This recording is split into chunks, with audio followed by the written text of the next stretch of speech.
Assalamualaikum warahmatullahi wabarakatuh. Alhamdulillah.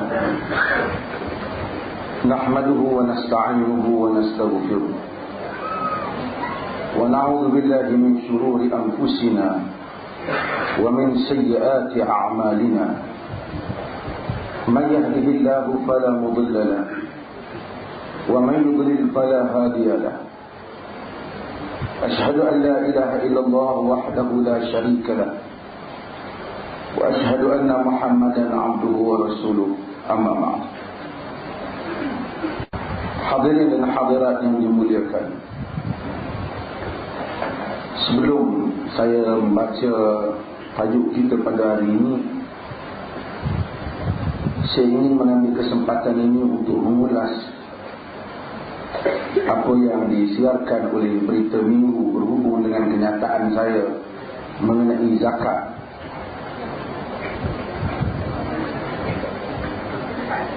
Kenyataan itu dibuat kerana kita mempunyai maksud untuk menjelaskan beberapa perkara yang lain berhubung dengan zakat.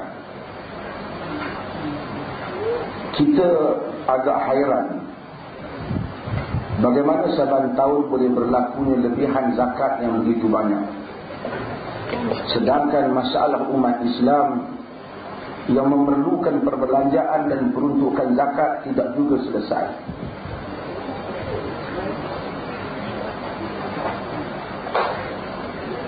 Sehingga kan setengah sahabat menyebut bahawasanya program bersamamu yang ditaja oleh sebuah stesen penyiaran itu hanya sebenarnya memadukan bahagian pengurusan zakat. Bagaimana pihak media dapat menemui ramai orang yang memerlukan bantuan, sedangkan pengurusan zakat memberitahu saban tahun ada lebihan.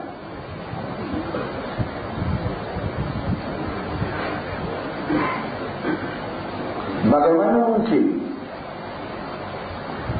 umat Islam yang mempunyai berbagai-bagai masalah berhubung dengan keuangan, ada orang yang patut dibedah dan terlantar tetapi tidak cukup keuangannya, ada orang yang miskin sehingga ada kanak-kanak ataupun ada anak-anak yang tidak ke sekolah,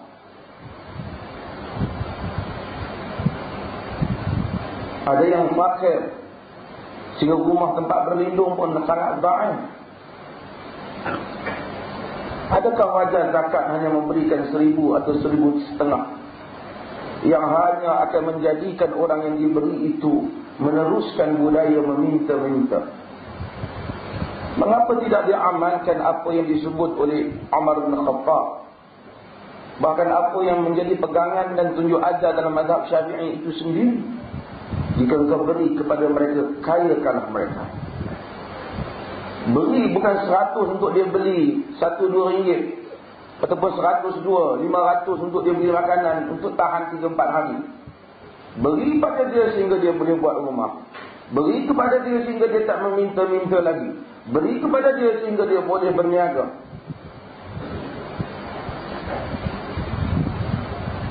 Adalah pelik jika bangunan zakat naik dan gaji bahagian pengurusan zakat naik, orang miskin masih tidak dapat diselesaikan.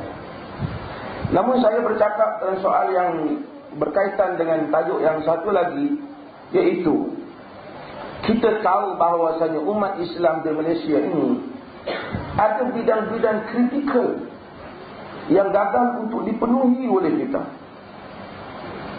Jumlah doktor pakar tidak juga umat Islam yang paling ramai. Saintis-saintis yang hebat tidak juga kita yang paling ramai. Mengapa zakat hanya memberikan duit kepada mereka yang pergi ke Timur Tengah? Baguslah begitu, tapi kenapa mereka saja yang dapat? Sedangkan kita bukan kekurangan ustaz, kita banyaklah ustaz, bahkan kita pening kepala dengan ustaz.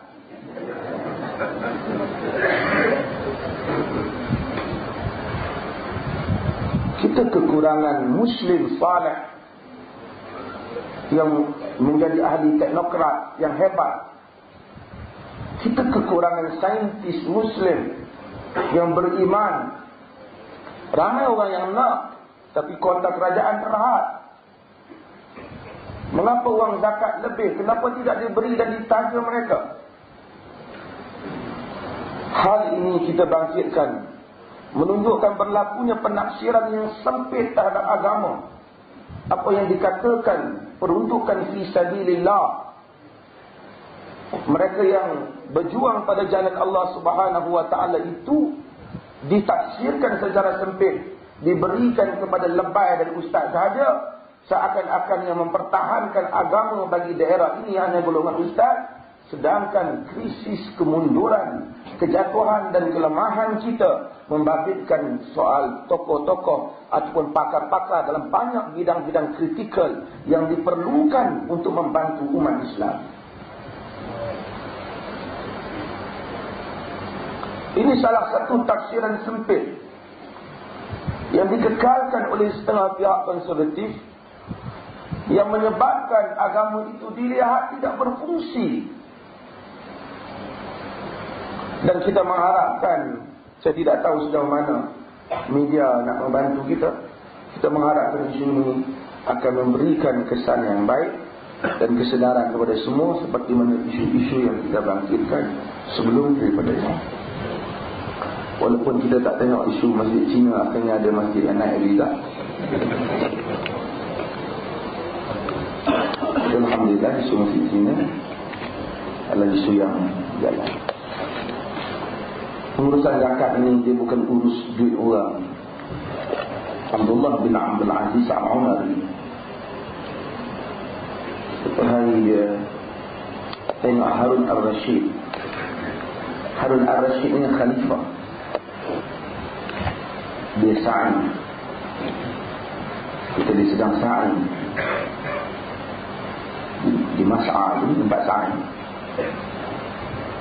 Dia tengok Harun Al-Rashid, dia kata, "Ya Harun." Dia panggil. Dia fokus agama. Apa ni yang takut sama politik?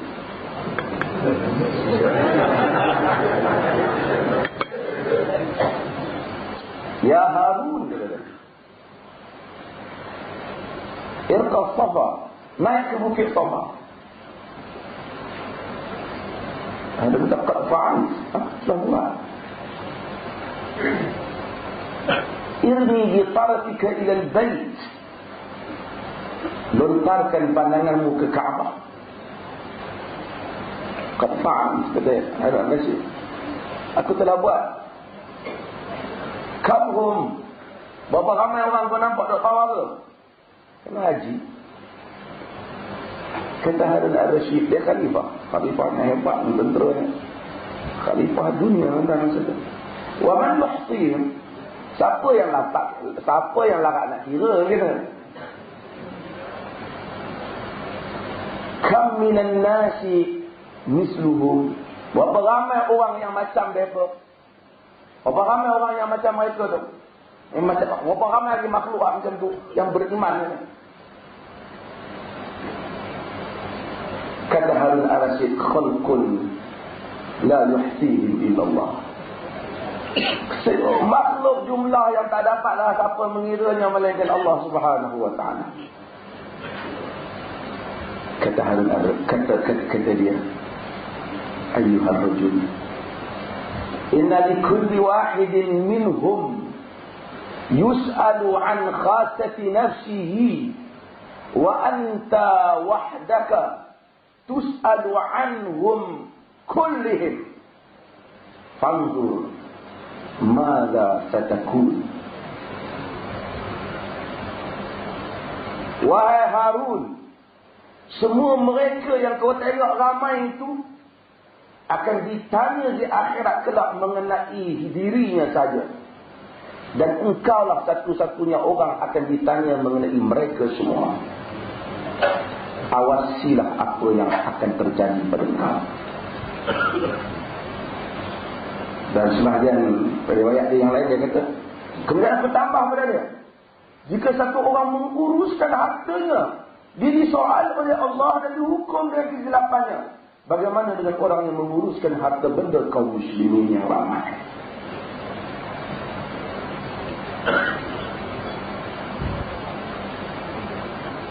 Dan ini suatu perkara dalam riwayat Harun Ar-Rasyid dengar ya, duduk Harun Ar-Rasyid dan menangis, tidak henti-henti mengenalkan apa yang dia kata. Semua orang ditanya tentang dirinya saja. Engkau sebagai pemimpin ditanya mengenai semua orang lain yang berada di bawah kau. Ini adalah urusan orang Islam berhubungan dengan zakat. Isu zakat ini tuan-tuan kena tolong kita. Tulis pada akhbar media supaya zakat dikemas sini kan. Kutip tu pandai tak? Distribution dia tahu bercakap.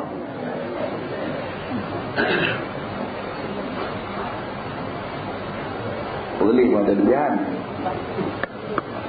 Kita dah jelaskan kepada mereka tentang masalah ini.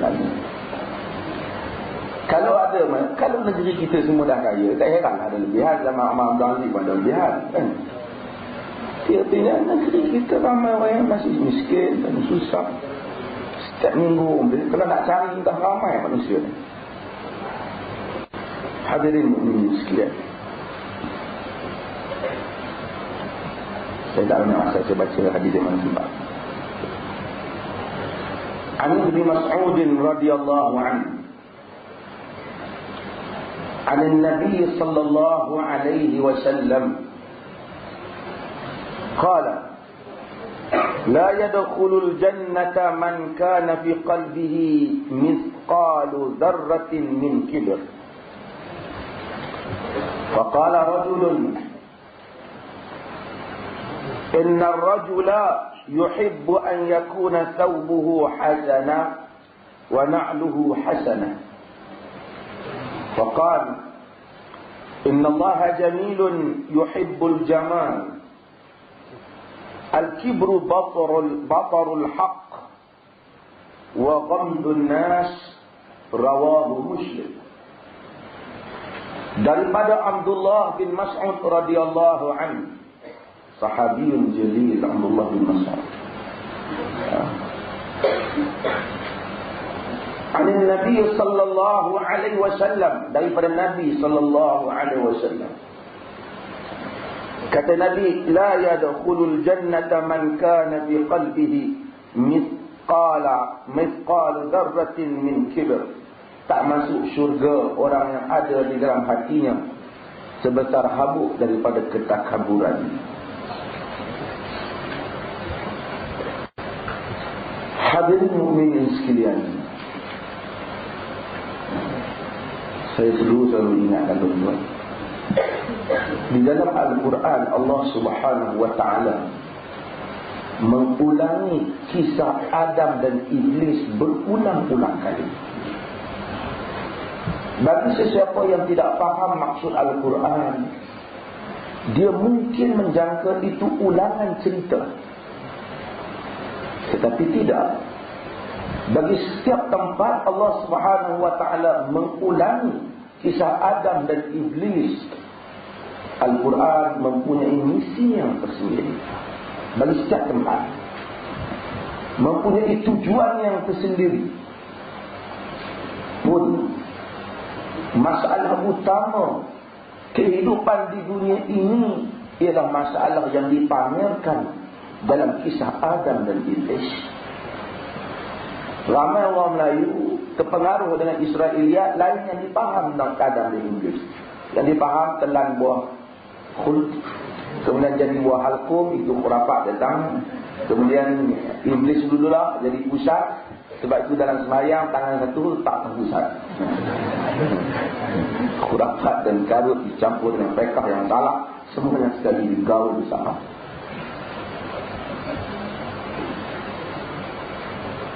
Kenapa Allah Subhanahu wa ta'ala mengulangi kisah Adam dan Iblis? Karena kisah Adam dan Iblis itu penting. Ia menggambarkan sikap insan yang baik dan sikap punca sikapnya membawa kepada punca kekufuran. Kerana dalam sejarah awal yang Al-Quran riwayatkan ataupun kisahkan, berlaku dua kesalahan besar yang kedua-duanya menerima hukuman daripada Allah Subhanahu wa taala. Yang pertama ialah kesalahan iblis yang enggan tunduk kepada Adam, dan kedua ialah kesalahan Adam dan isterinya Hawa yang telah memakan atau menghampiri pokok yang dilarang oleh Allah Subhanahu wa taala. Yang pertama Allah hukum sebagai kufur. Yang kedua Allah campakkan di muka bumi dan tabalkan ia sebagai khalifah. Adakah berlaku double standard di dalam hukuman Tuhan terhadap dua-dua makhluk ini? Tidak. Tetapi kerana punca pendekatan dan kesalahan yang dilakukan itu berpunca daripada perasaan dan nilai yang berbeza. Iblis, la'natullah, apabila dia diperintahkan untuk sujud kepada Adam, semua malaikat juga diperintahkan, usjudu li Adam, sujudlah kepada Adam. Mereka semua sujud, fasajadu illa iblis, semuanya sujud kecuali iblis. Kenapa dia enggan? Aba wastakbara wa kana minal kafirin. Kerana dia enggan dan takabur, dan dia termasuk di kalangan orang-orang yang kafir. Ia bukan sahaja keengganan untuk sujud, tetapi keengganan itu disertai dengan ketakaburan. Keengganan itu disertai dengan mencabar Tuhan. Dengan mempertikaikan suruhan itu, engkau menyuruh aku sujud pada makhluk yang kau ciptakan daripada tanah, sedangkan aku daripada api. Ini suatu hukuman dan peraturan yang tidak wajar. Itu takabur. Jika dia hanya enggan, barangkali hukumnya tidak seperti sekarang. Tetapi dia mencabar Tuhan, maka dia telah dihukum sebagai orang-orang yang kafir atau golongan yang kafir. Selepas daripada itu, Adam juga melakukan kesalahan. Allah Subhanahu wa taala menyatakan wala taqraba hadhihi syajarah fatakuna minadh dhalimin. Jangan kamu menghampiri pokok, kamu berdua menghampiri pokok ini, nanti kamu berdua akan termasuk di kalangan orang-orang yang zalim. Fa'azallahum asy-syaitan. Syaitan menyesatkan mereka berdua, menggelincirkan mereka berdua. Syaitan pengaruhi mas. Ini untuk wanita. Di dalam Bible dan semua teks Kristian menyatakan bahawasanya kesalahan jenayah di dalam syurga berpunca daripada Hawa.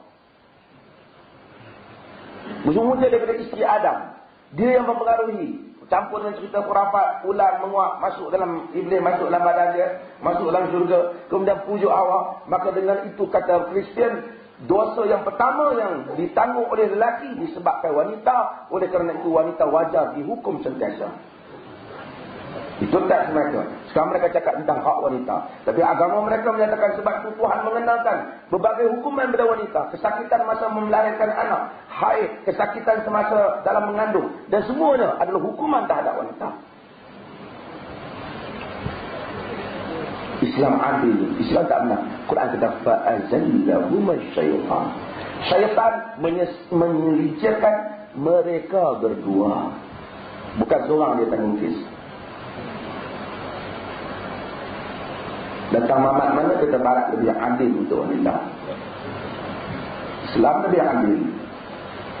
Cuma kadang-kadang orang agama pun terpengaruh dengan cerita Kristian. Dia mengata itu punca orang lelaki Adam tu sebab isteri dia lah. Dia kata itulah wanita ni yang paling teruk sekali ni.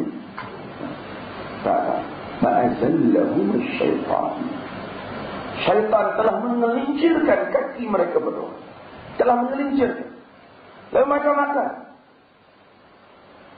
Apabila mereka telah makan, menghampirinya, mereka salah. Dari suku hukum Tuhan. Tuhan kata, Adam apabila dihukum sebagai salah, apa Adam kata? Adam kata, Rabbana zalamna anfusana wa illam taghfir lana wa tarhamna lanakunanna minal khasirin. Wahai Tuhan kami berdua benar-benar telah mempalingkan diri kami. Jika engkau tidak kesian dan rahmati kami, nescaya kami termasuk di kalangan orang-orang yang rugi. Adam tak kata Tuhan, apa logiknya? Pokok tu kalau dah haram, kenapa kau tak kat syurga? Lepas tak kat syurga, kau pernah kami makan, dua pokok ni kau tak bagi, mana boleh? Kan tak logik tu. Jadi tak patut. Ini satu hukuman yang zalim untuk kami. Adam tak kata, ini hukum Tuhan. Tuhan menguji hamba-hambanya.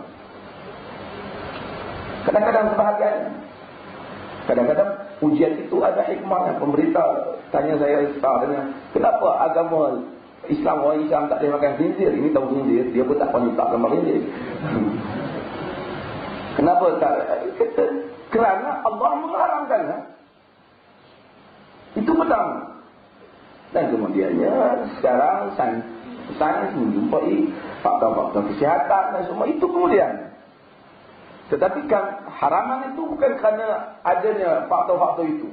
Dia haram. Demikian Allah menguji sebagai membuktikan ujian Allah Azza wa Jalla. Dan manusia juga diuji dalam hidupnya. Cikgu dia bagi soalan, dia tak bagi jawapan, dia suruh periksa. Lepas tu mau salah, mana logik? Cikgu mau saya berjaya, saya tanya jawapan, cikgu tak beritahu masa periksa. Tak. Dia tak katakan, dia nak lihat potensi. Allah Subhanahu wa taala menguji hamba-Nya. Adam tidak membantah keputusan Allah. Adam menyatakan, Rabbana zalamna anfusana. Wahai Tuhan kami buat silap, kami zalim diri kami. Anak Adam, Banu Adam, kita semua kena jadi macam Adam, jangan jadi macam Iblis. Insan, anak Adam semuanya buat salah. Bahkan kalau kita tak buat salah, Tuhan hancurkan kita dan ganti dengan makhluk lain untuk beristighfar kepadanya. Kullu bani Adam khata'un wa khairul khata'in at-tawwabun wa khairul khata'in at-tawwabun. Semua anak Adam buat salah. Macam bapaknya Adam, semua anak Adam buat salah. Dan sebaik-baik orang yang buat salah ialah orang yang bertaubat. Jenayahnya bukan kepada jenayah buat salah, tetapi jenayah keengganan pulang dan bertaubat kepada Allah Azza wa Jalla. Maka sebab itu Al-Quran berulang kali menceritakan tentang Adam dan Iblis, supaya kita tahu bahawa peperangan ini ialah peperangan berhubung dengan sikap yang takabur dan peperangan berhubung dengan akhlak. Anak Adam apabila buat salah, hendaklah meniru bapaknya untuk mengakui kesalahan itu dan beristighfar dan memohon keampunan daripada Allah Subhanahu wa taala. Hadirin mukminin sekalian, dalam sejarah manusia ini juga kita dapati perkara yang paling sukar, perkara yang menyebabkan manusia menolak kebenaran ialah kerana ketakaburan dan kesombongan. Bukan kerana dalil tak jelas, tak.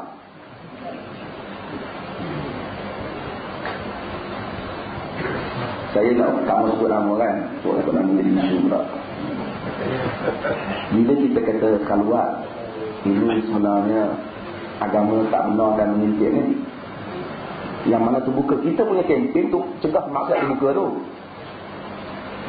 Semua orang kata adalah ada tak yang duduk di posisi tertentu tak sokong. Tapi apabila Perdana Menteri kata no, semalam berita hari-hari tokoh tertentu kata ya, perkara ini bercanggah dengan Islam sama sekali dan tak dapat diterima. Sebelum ini kata tidak. Rupanya nas daripada Putrajaya lebih kuat daripada di Mekah dan Madinah.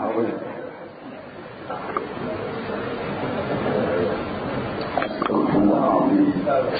Sebelum ni kita sebut kata, oh tinggi ni makin. Ya, Islam sama sekali tak dapat menerima pengintipan kerana itu bercanggah penting ke Islam.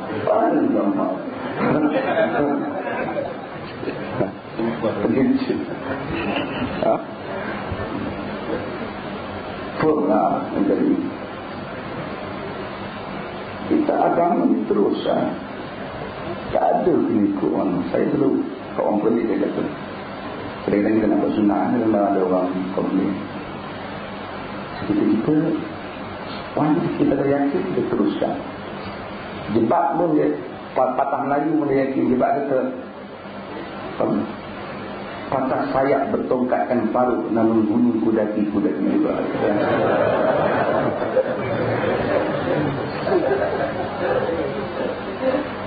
Kita kata je, kalau orang kata no, kita kata juga tak apa, tak terima tak apa. Tapi kita kata kalau bagi dalil yang melainkan kita dapati adanya nafs yang lebih kuat. Kita surrender dengan nafs. Bukan kerana ada wahyu baru.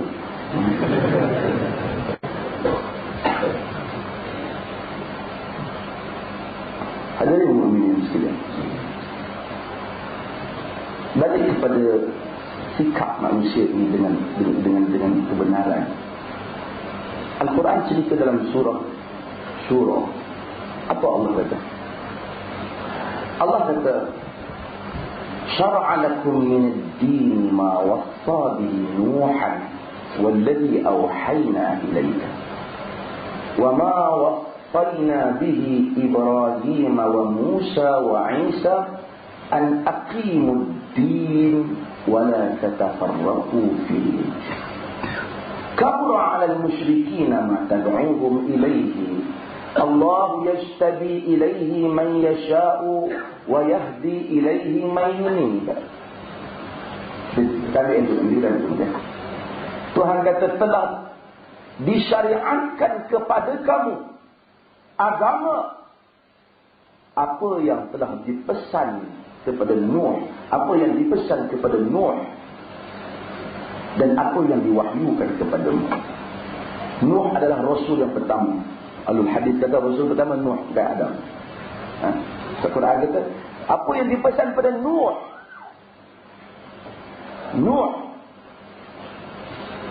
Adam Abul Bashar. Apa yang dipesan kepada Nuh dan diwahyukan kepada engkau, yakni Muhammad. Dan Tuhan sebut yang paling awal dan Tuhan sebut yang penyudah, itu dan Nabi kita Muhammad. Wa ma wassayna bihi Ibrahim, apa yang kami pesan kepada Ibrahim, Nabi Ibrahim alaihissalam, wa Musa wa Isa, dan Musa dan Isa. Jadi dalam ayat ni ringkas ada sebut 5 nama.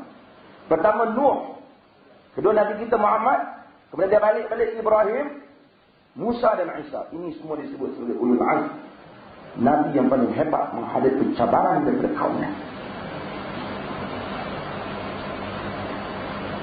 Apa yang Allah Ta'ala pesan pada mereka?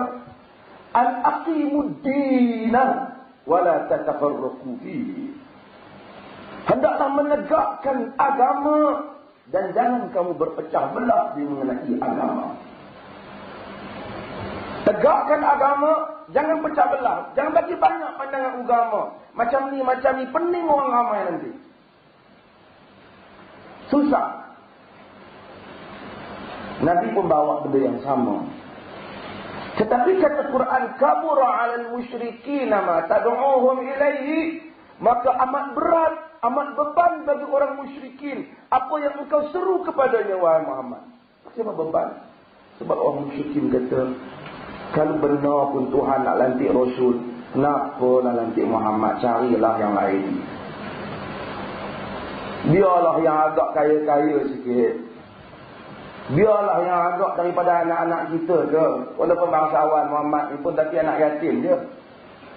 Yahudi kata pun sama juga. Ya, yang pergi lantik di kalangan Quraisy buat apa? Kalau ia pun nak bawa kebenaran, nak bawa misi, lantiklah di kalangan Yahudi yang ada pengalaman ni. Di dalam wahyu, kabura 'alal musyrikin ma tad'uuhum ilaihi. Quran kata apa? Allahu yajtabi ilaihi man yasha'. Allah memilih untuknya sesiapa yang Allah kehendaki. Wa yahdi ilaihi may yunib. Dia memberi petunjuk kepadanya sesiapa yang inginkan petunjuk itu. Kemudian Allah Ta'ala sambung. Allah cerita, kenapa orang tolak kebenaran? Kenapa manusia berpecah? Kenapa manusia berbalah kerana agama? Kenapa manusia ada banyak pandangan agama dan bertelingkah antara satu sama lain tentang agama? Allah kata, wa ma tafarraqu illa min ba'di ma ja'ahumul ilmu baghyan bainahum. Dan tidaklah mereka itu berpecah. Mereka tak pecah. Mula-mula duk setak elok semua. Senang bahasa. Wa ma tafarraqu illa min ba'di ma ja'ahumul ilm. Mereka itu tidak berpecah melainkan setelah datang kepadanya ilmu pengetahuan. Ilmu membawa pada pecah. Betul? Kerana bila datang ilmu, ada yang terima, ada yang tak terima. Ada yang sokong, ada yang tak sokong. Mula-mula memang tak pecah pada start semua. Macam tak betul semua. Memang mereka tak pecah. Bila datang Rasul membawa wahyu berpecah. Kerana ada yang ingin mengikut Rasul dan ada yang enggan mengikutnya. Kenapa mereka enggan? Setelah kenapa ilmu boleh membawa pecah? Kata Quran, wa ma tafarraqu illa min ba'di ma ja'ahumul ilmu baghyan bainahum. Mereka itu tidak berpecah melainkan setelah datang kepada mereka ilmu disebabkan sikap melampau di antara mereka, hasad dengki. Sikap rasa tak patut dia yang cakap bang, aku yang betul. Kalau aku cakap aku terima, dia cakap no. Mengapa mereka tolak? Mengapa ahlul kitab yang lebih tahu tentang wahyu menolak Nabi Muhammad? Sedangkan Al-Quran kata ya'rifunahu kama ya'rifuna abna'ahum. Mereka itu mengenali Muhammad seperti mana mereka kenal anak-anak mereka. Sifat Nabi itu dalam Taurat mereka tahu. Sama macam mereka tahu anak mereka. Bahkan lebih lagi ciri Nabi itu mereka faham. Lebih daripada anak mereka. Mereka tolak kenapa? Baghyan bainahum. Keras kepala antara mereka. Kerana rasa tak patut dia. Kalau nak cakap, aku cakap. Dan inilah tabiat apabila sesiapa saja membawa kebenaran di setiap zaman. Tuan-tuan bukan ustaz, balik pergi cerita kat imam ustaz. Sebenarnya dalam hadis Nabi, sunnah Nabi tak ada menjadi. Kau siapa? Aku lagi lama jadi ustaz dah kau. Aku belajar kat mana kau tahu? Oh. Bukan dia tanya dalil tu. Dia pergi cerita dia belajar kat mana. Baghyan bainahum. Keras kepala antara mereka. Ada hasad dengki antara satu sama lain. Sehingga kadang-kadang saudara baru kita ni mahu masuk Islam. Dia pergi peringat. Cakap dengan pegawai yang akan masuk Islam. Ustaz tak boleh macam ni, Ustaz gini-gini. Awak baru masuk Islam 2-3 hari, awak tahu apa? Sombong. Dan kita ada kawan kita, dia masuk Islam ni tak mahu ubah bin bapak dia. Dan awak ni tak tahu, awak tak faham agama. Dia kata ada ke sahabat dia masuk Islam, Nabi suruh ubah nama bapak dia. Awak apa tahu? Dia kata awak nak cakap-cakap tentang sahabatnya, awak baru masuk di Islam. Begitu jawabnya. InsyaAllah boleh dia keluarkan fatwa. Tak payah ubah nama. Lagi 2 minggu. InsyaAllah. Oh, tuan-tuan mendapat beritahu. Tak ada siap tentang tanggungan saya hari ini. Jangan datang muda mesti kau ingat dengan isu sudah. Nak datang nak ngaji tak apa. Kata Nabi, balik pada hadis tak akan masuk syurga orang yang ada dalam hatinya sebesar zarah daripada akan pulang. Balik isu tadi. Faqala rajulun, kata seorang lelaki ditanya Rasul, inna rajula yuhibbu an yakuna thawbuhu hasanatan wa na'luhu hasanah. Seorang lelaki katanya suka untuk bajunya cantik dan kasutnya cantik. Takabur kan Rasul? Pakai semua nak jadi cantik. Dulu kali dia tanya baju dan kasut. Contoh kali bang tadi tanya kereta juga, kereta, rumah dan macam-macam. Kata Nabi, innallaha jamilun yuhibbul jamal. Allah Ta'ala itu cantik dan sukakan kecantikan. Al-kibru, yang dikatakan ketakaburan itu, batarul haq, menolak kebenaran. Wa ghamdun nas, dan menghina orang lain. Pakailah apa yang orang nak pakai. Saya suruh sebut. Pakailah jubah Levi's pun tak apa. Kalau ada jual di Mekah kan. Tak patut saya sebut nama Levi's, tak campaign untuk dia. Dia boleh tak buat jubah tak apa. Pakailah apa. Kalau kita suka pakai yang cantik dan berkualiti, pakai. Tetapi jika kita pakai itu kerana ketakaburan, ia adalah sesuatu yang diharamkan. Alangkah baik, alangkah selamatnya jika ia diharamkan terdiri daripada dosa-dosa kecil. Tetapi ketakaburan termasuk di kalangan dosa-dosa besar. Adalah kereta cantik mana tuan-tuan nak pakai, pakailah selagi mana kita mampu dan jalannya halal. Qul man harrama zinatallahi allati akhraja li'ibadihi wat-tayyibati minar rizq. Katakanlah siapa yang berani mengharamkan perhiasan Allah yang diberikan pada hamba-Nya dan rezeki-rezeki yang baik. Qul hiya lil ladzina amanu fil hayatid dunya. Ia adalah untuk orang-orang yang beriman di kehidupan dunia ini, khasatan yaumil qiyamah, dan khas untuk mereka pada hari kiamat. Ambil. Tetapi jangan titik tolaknya. Titik tolak nak cantik dan nak baik dan kualiti itu kerana barang itu baik, itu suka yang cantik. Tak apa. Jangan kerana aku mesti pakai demikian kerana baru orang tahu aku siapa.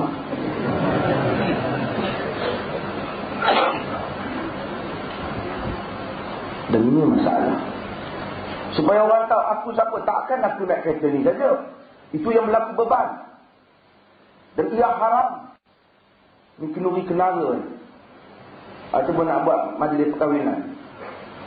Biasanya orang perempuan, salah perempuan tak apa tak. Kadang-kadang dia pengaruhi suami dia. Kadang-kadang dia kata, abang tak malu kalau kita buat tempat biasa. Orang kata apa, abang, kedudukan abang macam mana. Itu yang dia tanya. Dia desak suami dia berlaku takabur. Kalau kita nak buat tempat yang baik, kita ada duit dan kita ada, tanpa membazir, tanpa zalim kepada harta benda orang, tanpa memanggil hanya orang kaya dan meninggalkan orang miskin. Buatlah dengan kadar-kadar yang berpatutan. Tetapi jangan kerana ditolaknya ketakaburan kita. Kadang-kadang bermula daripada kad pun. Sehingga nak pergi bilik kad. Kad ni boleh je. Tak boleh. Tak ada siapa orang kata apa saya. Kad je. Ini baru balik haji. Pakailah apa yang nak pakai pun. Serban unta ke, dia pakai. Kalau agama tak pernah lah suruh pun. Tapi jangan awak pakai tu kena. Baru dia orang boleh tahu aku balik haji. Jangan.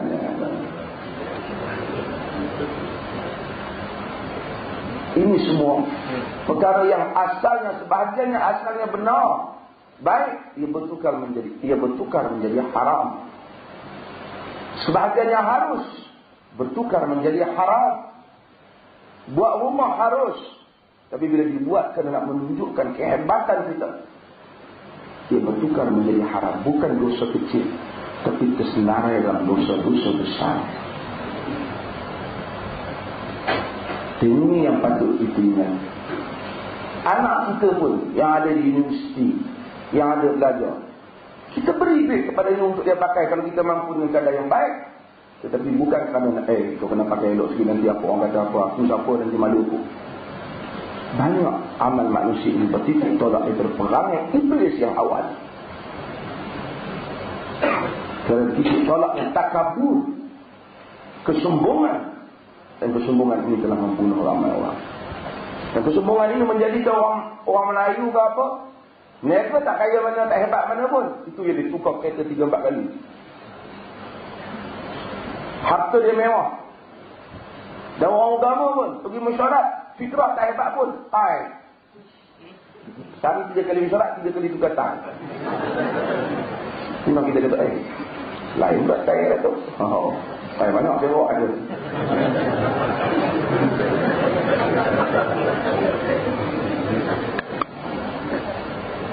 Tai memang soalan sejarah. Saya bukan yang dia pakai tai. Pakai tai tak buat, tapi otak pergi liga sikit. Pakai tai kilo nak surat apa? Nak lapik apa? Nak lapik air dia mati.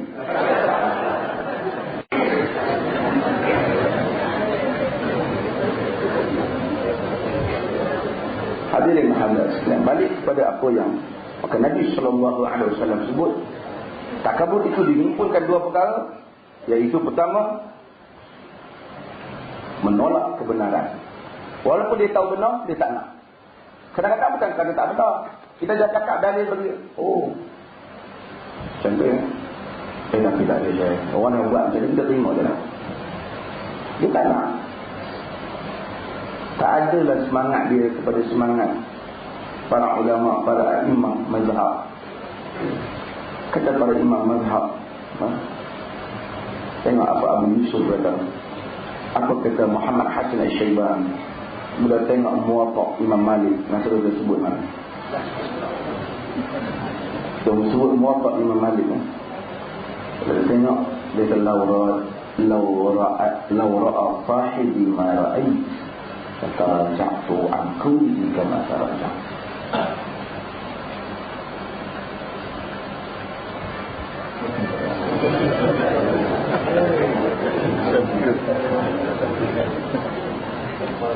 Nanti pengusi kena beritahu, tidak matikan, kena buat. Jika sahabat aku melihat apa yang aku lihat, saya mereka menang, dia akan tarik balik pendapat. Macam mana aku tarik pendapat? Sekali saya baca, subhanallah, apabila orang datang kepada Abu Waqt Musnad al-Asr, alim hadis, orang datang berkata seluruh dunia padanya bermusafir hadis pada zaman Abu Waqt. Sehingga bila orang tu datang, dia kata, aku ni jauh datang, bersusah payah, aku dahulukan engkau dibandingkan orang lain. Kerana aku tahu pada engkau lah terhimpunnya ilmu hadis, sanad dan segala-galanya. Tentang insan, Masya Allah, ulama hadis Muslim insan. Dia kata, lau araftani haqqa ma'rifati ma qaddamta ilayya wa ma sallamta alayya. Jika engkau itu ketahui aku ini seperti mana aku tahu diri.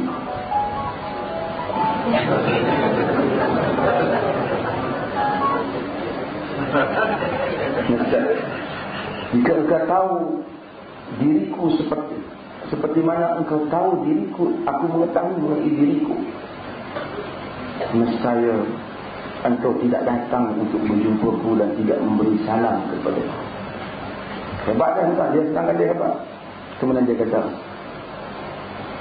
Allahumma asturna bisitrikal jamil waj'al tahta sitr ma tarda bihi 'anna.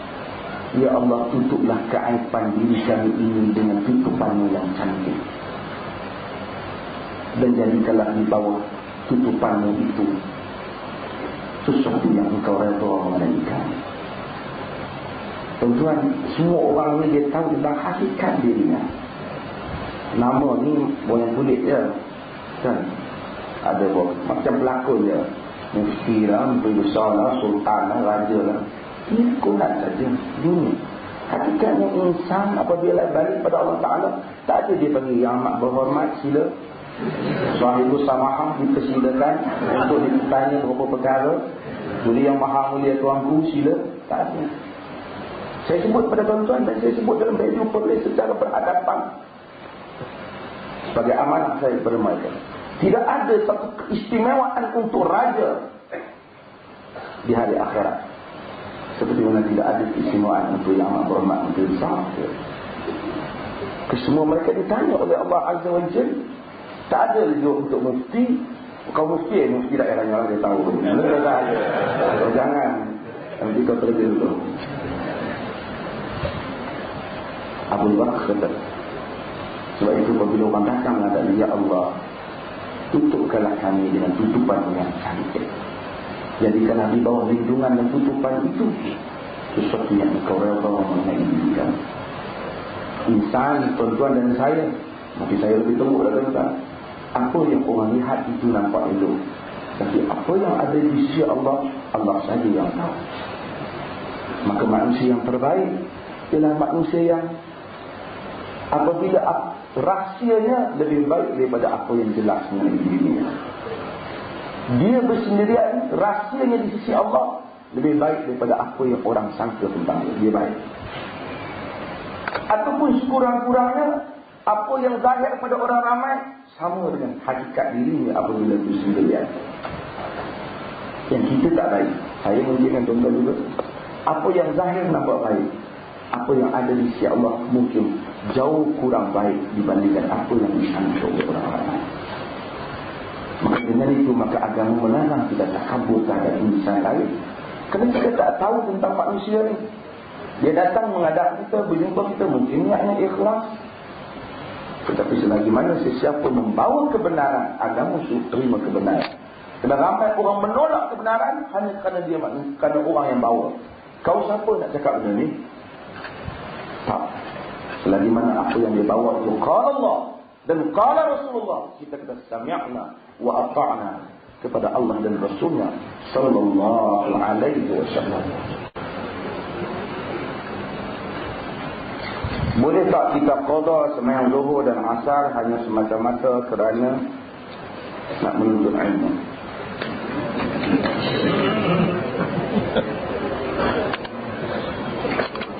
Tuan-tuan, kalau berlaku perkara yang begitu emergency sehingga kita tak boleh buat apa,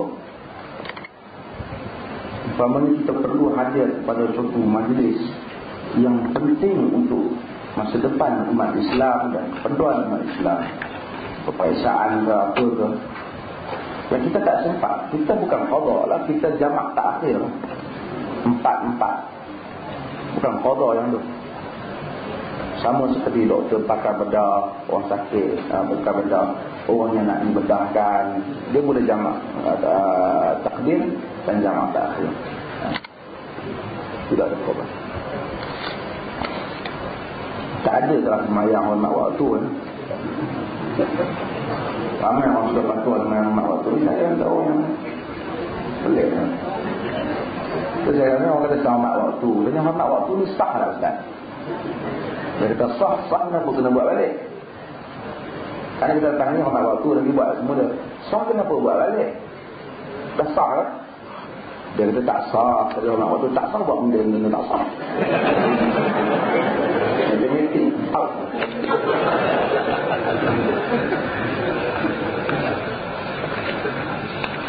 Yang ulangan tu sudah lewat.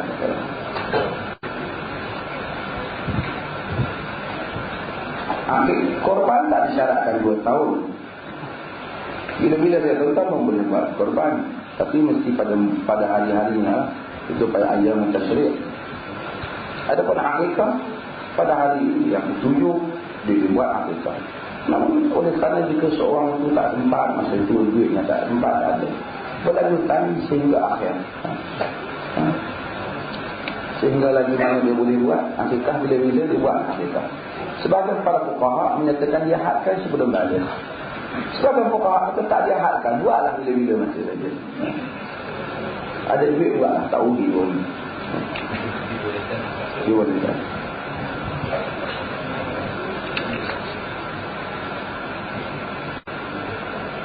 Melabur dalam ADD Swiss Cash. Oh, paman di kawan paman dia tu. Tuan-tuan, Islam tak dapat menerima apa yang dikatakan dengan benda yang gharar, benda yang tak jelas, jual beli yang tak jelas, barrel lah apalah, banyak benar minyak yang dijual setiap hari. Kalau ada tentang benar kerajaan negeri miskin Habasyah, Ethiopia kaya dah sekarang. Ini semua tak ada. Dia ambil duit orang ni bagi orang ni, dia ambil duit orang ni bagi orang ni, ambil duit orang ni bagi orang ni. Dan tak ada perjanjian. Akad mesti jelas lah. Main akad apa tak jelas lah. Internet jual apa pun tak tahu, terpaksa cari dia. Ini semua Saya fatwa rasmi tidak ada, tapi kita nampak benda ni dahara. Apa yang dahara yang jelas dilarang syarak.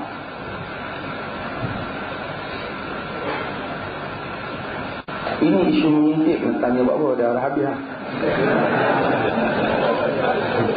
Tinggal lampas kan.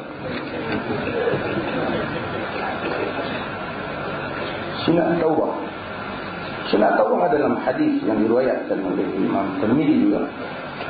Satu orang, walaupun hadis tak sebut secara jelas, tetapi ada orang yang melakukan dosa. Dia kata, fa'altu kulla syai'an ya Rasulullah, kulla syai'in ya Rasulullah, illa zina. Aku buat semua benda, menaikkan zina.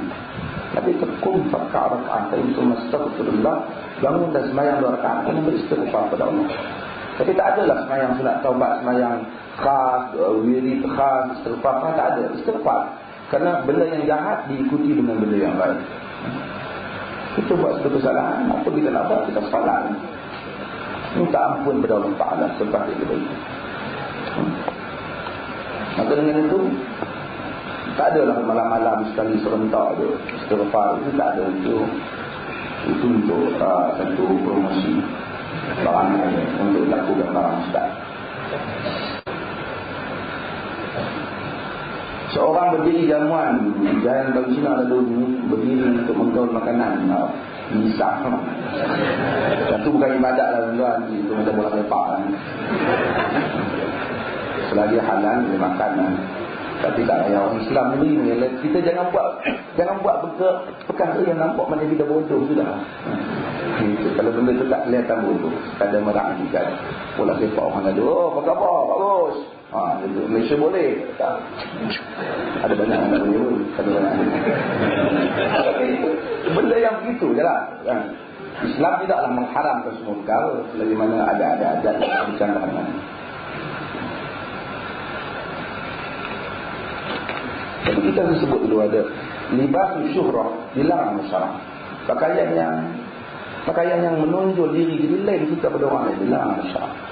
Sekalipun kita orang main pakaian Arab, kita balik pada Mekah, kita orang mari pakaian black. Semua orang pakai yang tengok. Pergi Mekah lah. Tak ada lah. Pelik pada orang. Agama ni sebenarnya dia menjadikan manusia normal, tak menjadikan manusia matang.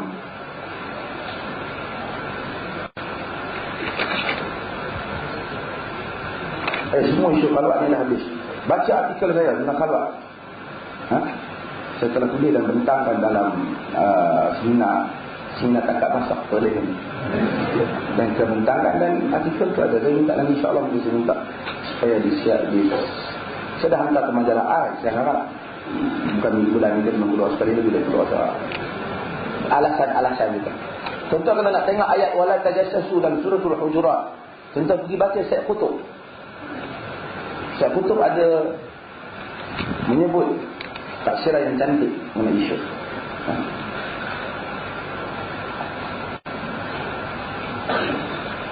Kastam melangkah barang kemudian dia jual, itu pemerintah, politik pemerintah bukan politik kastam. Pemerintah boleh mengambil suatu tindakan tapi mesti mengikuti prosedur. Kalau rampasan itu betul, ya, kalau tak betul maka ia melanggar haram. Apa yang dimaksudkan dengan ruwaibidhah? Ruwaibidhah Nabi, orang tanya Nabi, wa yatakannamu fiha ruwaibidhah, dan akan bercakap pada akhir zaman itu golongan ruwaibidhah. Dalam hadis riwayat min al-Hakim Nabi dan Sahih Ibn Hajar, Nabi menyatakan tafihun nas yatakallam fi amri 'am. Orang selekeh tapi bercakap tentang urusan orang ramai. Ini ruwaibidhah. Dia tak patut pun bercakap urusan tu, dia cakap. Dia tak tahu apa tentang agama, dia bercakap. Dia keluarkan fatwa. Yang benda yang akhirnya jadi keliru. Saya ada masjid belah Kelang. Saya baca buku apa? Dialog Nabi dan Iblis. Dialog Nabi dan Iblis. Ya, ada di masjid banyak letak. Buku tu patut diharamkan. Dia boleh mengintip salah tentang haram itu. Buku tu dia cerita, tapi buku tu dia orang yang selalu sangka yang dikatakan haram ya, apabila orang tu mencabut haram. Dia lupa bahawa dia buat hadis palsu lebih haram daripada mencabut tadi. Dalam buku tu cerita dialog Nabi dengan Iblis. Nabi dialog dengan Iblis. Nabi tanya, wahai Iblis, antara soalan. Bukan Nabi tanya lah, buku tu cerita lah. Wahai Iblis, apakah tempat yang paling kau suka? Jawab Iblis, tempat yang kau suka ialah kamu wayang. Bunyi apa palsu lah.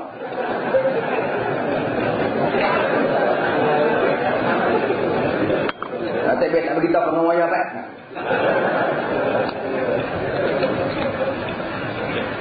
Itu saya kata. Saya buat contoh tuan seminar. Baca Tun Sri Lanang dalam buku. Kata Tun Sri Lanang, dia ada teks baru. Tun Sri Lanang ditemui. Kajilah ahli Dewan Bahasa. Kalaulah kan.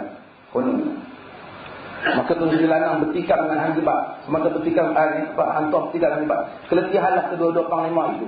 Maka hantuah berehat di masa keletihan sambil memakan betul.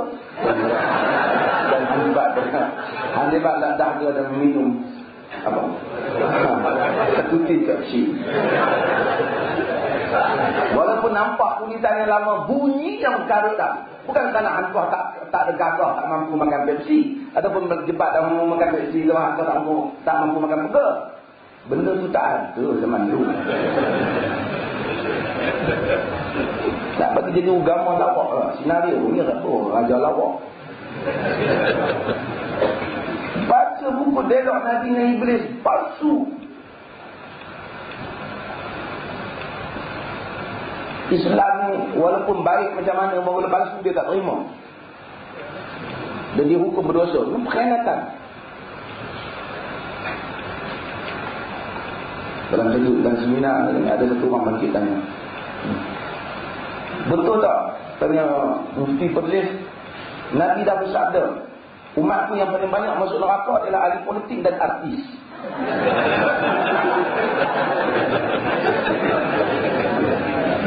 Katanya artis akademi Fantasia lah, itu apa? Bukan masalah artis tak mungkin, tapi bunyi apa palsu. Agama tak pernah kata pada zaman Nabi bukannya ada artis. Dan bukan semua yang dibuat oleh kita mesti Islam. Apa? Kita nak menyeru artis semua kembali kepada Islam. Lakon yang baik. Buat hasil seni yang baik. Tahun ni Fatwa Perlis kita buat masukkan teater. Satu teater untuk dinilai. Dan kita luluskan dengan beberapa syarat. Kita asyik band-band juga apa yang gantian. Jadi kita cuba. Kalau kamu wayang tempat Iblis, tak boleh lah tayang film-film Islam, kacau lah. Tak boleh panggung bawah. Dan ini semua Islam mesti disebab matang dan mantap. Hadirin dan hadirat sekalian, saya sebelum ini saya kempen pertama minggu sunnah kebangsaan yang dibuat di Perlis. Saya menjemput tuan-tuan semua free of charge 11 hingga 16 Mac musim cuti. Tuan-tuan boleh bercuti di Perlis. Saya bukan Kementerian Pelancongan. Boleh bercuti di Perlis. Dan ada seminggu dia punya program. Tuan-tuan boleh dapatkan di luar, bawa anak-anak tuan-tuan untuk mengikuti mudah-mudahan program ini sepanjang seminggu. Yang kedua, ini bukan saya lakukan atas kritik saya penemu tidak saya cakap. Tuan-tuan semua tahu saya ada Institut Al-Qayyim yang tuan-tuan pergi. Jadi Institut Al-Qayyim itu sebenarnya yang mereka yang memberi bantuan itu saya harap kalau boleh terus beri bantuan. Kerana bila saya datang ke polis saya kadang-kadang dia terkejut sikit. Tapi saya balik juga, program terus berjalan. Cuma kekerapan itu tak seperti dulu. Bahkan selagi salah rapat di sini pun tak selalu kerana dia jadi terdesak sikit. Tuan-tuan terus memberikan sumbangan itu untuk digerakkan dakwah kepada yang membantu. Terima kasih banyak pada pihak pengambil. Assalamualaikum warahmatullahi wabarakatuh.